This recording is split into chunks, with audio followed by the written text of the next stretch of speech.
tonight. I'm coming out tonight.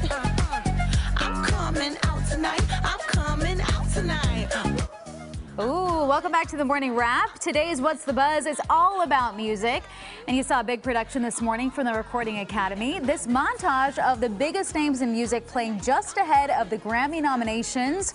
And we have some of the nominees for you for Record of the Year. So the list we have is Jon Batiste, Boy Genius, Miley Cyrus, Billie Eilish, Victoria Monet, Olivia Rodrigo, Taylor Swift, SZA, who leads with 9 nominations as well. So who better to talk about the 2024 Grammy nominees than my good friend Sisanie from 102.7 Kiss FM, co-host of On Air with Ryan Seacrest every single morning. I called you or texted you, what, an hour ago and asked you to come on? So super last minute, but can you do this? Absolutely, yes, I can. Here I am. I love it. Thank you so much. So we had the big announcement this morning. We're so excited about this. I want you, since you're so heavily involved in music, obviously, this is your bread and butter, this is your life. Who are you most excited to hear, and did you have any surprises? I definitely knew that Taylor Swift, Olivia Rodrigo were going to be on some of these lists, you know, but I did not expect, and I'm actually very happy that solo women account for 6 of the 8 nominations for both a record and album of the year. I mean, that is huge. So that really was a great surprise, I think, overall. I feel like we had a big push for women just dominating a lot of different industries this year. That now being one of them, you can see that reflected with the Grammy nominations as well, which is great. We have a sound bite we're gonna play. Let's take a listen.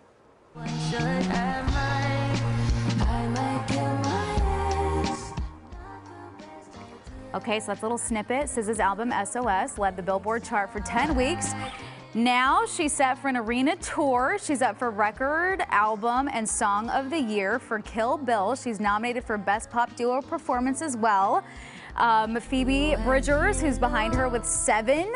That's huge. I mean, were you, I feel like I hear this every time I listen to Kiss FM or actually any radio station, to be honest.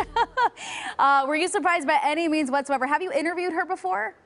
Yes, we have. She is lovely. And, you know, it's been a really great year for SZA. And I'm so happy for everything that she has accomplished. She really kind of wanted to break into the pop world. And I think she really did that with Kill Bill, which is a song that just will not go away in the greatest possible way. It's one of those records that just continues to gravitate to people and people still love. And it's SZA's sound, I think, that really everyone just loves her lyrics and her music overall.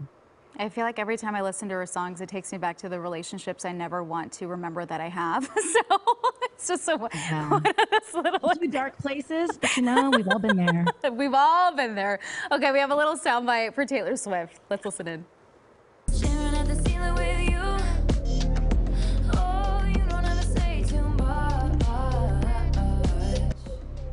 Okay, so Taylor Swift, 6 Grammy nominations. Midnight's landed her the 6th Album of the Year nomination. She now ties the record previously held by Barbra Streisand, and her Song of the Year nomination for Anti-Hero just made her the first songwriter in Grammy history to have 7 nominations in the category. I don't even know what to make of this. You have talked to her throughout the years, seen her career grow into what it is today. And I like right at this moment, we're talking about her music and not her love life with Travis Kelce. Oh, thank you very much. Although you did just bring him up. I did. I blame you. But you know, Taylor Swift, I don't think we could look at 2023 or even music alone when it comes to not bringing up Taylor Swift. I feel like she's had such an incredible year musically, as well as the touring and the movie and all the other stuff that she's done great. But this is going to be a tough one, you know, especially for like Record of the Year. You have Miley, Olivia, Taylor, SZA all battling out for that. I just don't know like when it's going to really come down to. Well, we actually have a snippet of Olivia Rodrigo, so let's listen in.